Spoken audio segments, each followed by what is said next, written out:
Hai teman-teman, jumpa lagi dengan saya Saiful Bari.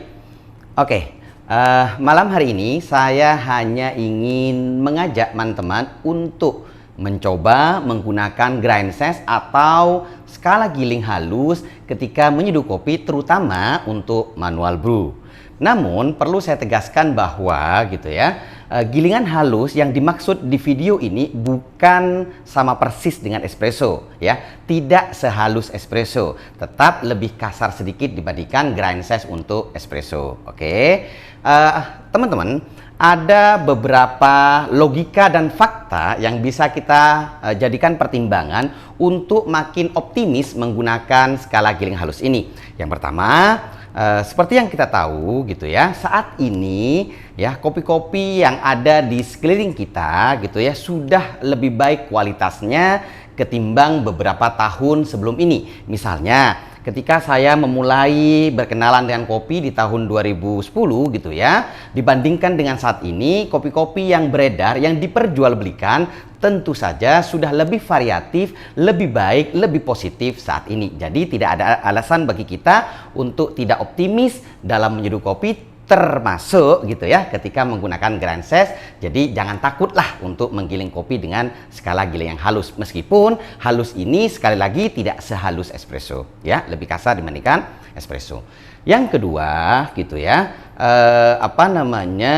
saat ini roaster-roaster yang merosting atau menyangrai kopinya itu sudah memilih menggunakan profil sangrai warna yang tidak gelap. Jadi mayoritas rata-rata nih menggunakan yang lebih terang yang light roast seperti itu kira-kira. Jadi kita pun juga tidak perlu takut ketika menggiling kopi dengan skala giling yang halus, karena roastingnya atau sangraiannya itu cenderung lebih terang tidak segelap yang dulu saya sering temukan di tahun-tahun sebelumnya teman-teman. Jadi sudah ada dua.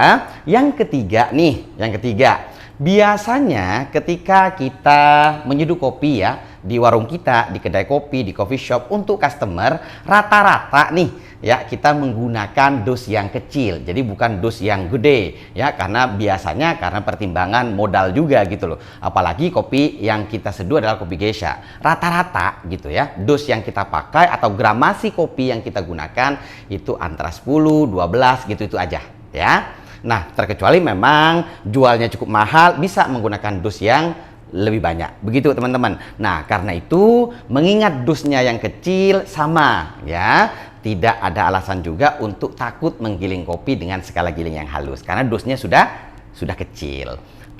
Bayangkan saja kalau misalnya dusnya kecil, digiling kasar, kita dapat apa dalam proses ekstraksinya. Jadi kurang maksimal, kira-kira seperti itu. Nah, untuk yang terakhir, ini yang keempat beberapa coffee shop yang saya tahu termasuk di kedai kopi kami perputaran filter kopinya itu cenderung lebih cepat dibandingkan tahun-tahun sebelumnya Jadi hampir pasti stok kopi untuk filter kopi untuk manual brew yang ada di kedai kopi itu biasanya cenderung cepat terbarukan ganti-ganti Dengan demikian usia sangrainya itu tidak sampai older. Makanya kita pun juga nggak perlu takut untuk menggiling kopi dengan skala giling yang halus. Seperti itu teman-teman.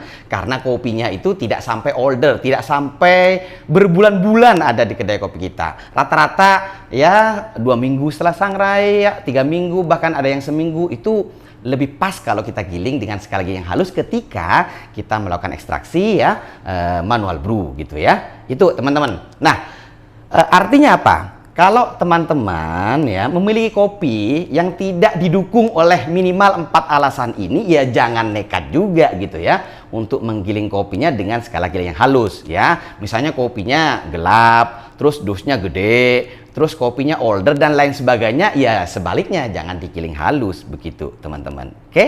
Jadi itu tip dari saya. Mulai saat ini jangan takut untuk menggiling kopi kita dengan skala yang halus. Artinya jangan takut over extraction jika 4 pertimbangan tadi sudah dipenuhi atau ada pertimbangan-pertimbangan yang bisa mendukungnya. Gitu teman-teman, jangan takut over extraction. Maksimalkan aja ekstraksinya, benar-benar seduh kopinya dengan harapan gitu ya, tidak ada yang disia-siakan di kandungan kopi yang kita seduh itu.